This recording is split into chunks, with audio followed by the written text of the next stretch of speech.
நான் காட்டுற இடத்துல உங்களுக்கு வலி இருக்கா வாட்ச் பண்ணுங்க. எக்ஸாக்டா தொடையோட இந்த பகுதிங்க. இந்த இடத்துல வந்து ஒரு பர்டிகுலர் இடத்துல மட்டும் வலிக்குதுன்னு சொல்லுவாங்க. அல்லது இந்த வலி வந்து இந்த மாதிரி ரேடியேட் ஆகுதுன்னு ஃபீல் பண்ணுவாங்க. இந்த வலி வந்து ஒரு சைடு படுத்திருக்கும் போது படுக்க முடியல, ரொம்ப பெயின்ஃபுல்லா இருக்கு, அல்லது அந்த இடம் வீக்கமா இருக்கு, ஒரு காலும் இன்னொரு காலுக்கும் டிஃபரன்ஸ் நல்லா தெரியுது அந்த வீக்கம் அப்படின்னு ஃபீல் பண்ணுவாங்க. சிலர் வந்து உட்கார்ந்து எந்திரிக்கும் போதெல்லாம் அந்த வலி சொல்லுவாங்க. சமணம் போட்டு உட்கார முடியல, வலிக்குது. அண்ட் சிலர் வந்து டாய்லெட்ஸ்ல உட்காந்து ரைஸ் ஆகும் போதெல்லாம் இந்த ஒரு மாதிரி பெயின்ஃபுல்லா கடுக்கடுன்னு வலிக்குதுன்னு ஃபீல் பண்ணுவாங்க. இந்த வலி உங்களுக்கு இருந்துச்சுன்னு சொன்னா இந்த பாயிண்ட் ரொம்ப ஹெல்ப்ஃபுல்லா இருக்கும். லொகேஷன் பாருங்க. கால் பாதத்துல சுண்டு விரல், அதுக்கு பக்கத்து விரல், 2 விரலுக்கும் இடையில அந்த பாயிண்ட் அவங்க மார்க் பண்ணிருக்காங்க. 15 to 20 செகண்ட்ஸுங்க ஒரு பெனோட டிப் அல்லது உடன் இன்ஸ்ட்ருமெண்ட் அல்லது விரல்களை வச்சு கிளாக் வைஸ் டைரக்ஷன்.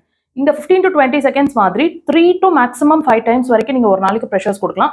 இந்த ப்ரெஷரை கொடுக்கறதுக்கு முன்னாடி இந்த வலியை எல்லா வகையிலும் செக் பண்ணிக்கோங்க. அதுக்கப்புறம் அந்த ப்ரெஷர் மறுபடியும் வலியை செக் பண்ணுங்க. நல்ல டிஃபரன்ஸ்